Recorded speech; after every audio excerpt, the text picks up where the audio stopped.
Hi friend, welcome to my channel. நம்ம இன்றைக்கி பார்க்க போகிற ரெசிபி மட்டன் பிரியாணி. வாங்க வீடியோக்குள்ளே போகலாம். ஃபஸ்ட் நம்ம மட்டனை வேக வச்சுக்கலாம். ஒரு குக்கரை எடுத்து மட்டனை போட்டு உப்பு சேர்த்துக்கோங்க. உப்பு சேர்த்தா மட்டன் சீக்கிரம் வேகும், அதனால தான் உப்பு சேர்க்குறது. கொஞ்சமாக தண்ணி சேர்த்துக்கோங்க.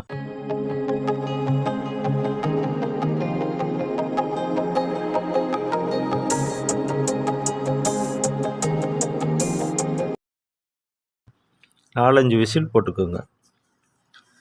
இப்போ பிரியாணி பண்ணலாம் வாங்க. ஃபஸ்ட் குக்கரை எடுத்துக்கோங்க. ஒரு ஸ்பூன் எண்ணெய், ஒரு ஸ்பூன் நெய் சேர்த்துக்குங்க. அப்போ தான் டேஸ்ட் நல்லாயிருக்கும். கூட பட்டை கிராம்பு கொஞ்சமாக சேர்த்துக்கிறங்க. பெரிய சைஸ் வெங்காயம் கட் பண்ணி அதையும் அதோடு சேர்த்துக்கிறங்க. வெங்காயம் நல்ல ப்ரௌனாக வர்ற அளவு வதக்குங்க. இப்போ பாருங்கள், வெங்காயம் வதங்கிடுச்சு. இப்போ தக்காளி சேர்த்துக்கலாம்.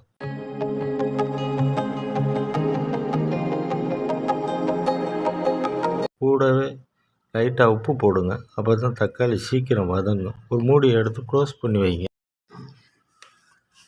இப்போ தக்காளி வதங்கினதுக்கப்புறம் புதினா மல்லி சேர்த்துக்கோங்க.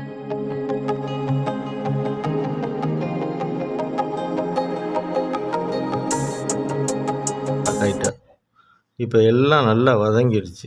இந்த ஸ்டேஜில் இஞ்சி பூண்டு பேஸ்ட்டு சேர்த்துக்கோங்க. நல்லா வதங்கணும். தயிர், பிரியாணி மசாலா சேர்த்துக்கோங்க. நல்லா எல்லா மசாலாவும் வதங்கட்டும்.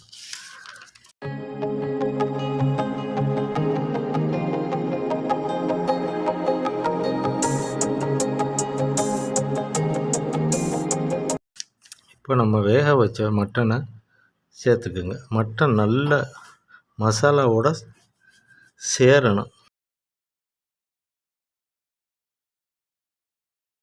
இப்போ மசாலா ரெடி ஆயிடுச்சு. இந்த ஸ்டேஜில் தண்ணி சேர்த்துக்குங்க. மட்டன் வேக வச்ச தண்ணி இருந்தால் அதையும் சேர்த்துக்குங்க. இப்போ பசுமதி ரைஸு சேர்த்துக்கோங்க. எல்லாத்தையும் நல்லா மிக்ஸ் பண்ணி விடுங்க. கொஞ்சம் டேஸ்ட் பண்ணி பாருங்கள். உப்பு கம்மியாக இருந்தால் உப்பு சேர்த்துக்குங்க. இப்போ குக்கரை க்ளோஸ் பண்ணி வச்சுருங்க. 2 விசில் போடுங்க. சுவையான மட்டன் பிரியாணி ரெடி ஆயிடும். இது உங்களுக்கு பிடிச்சிருந்தா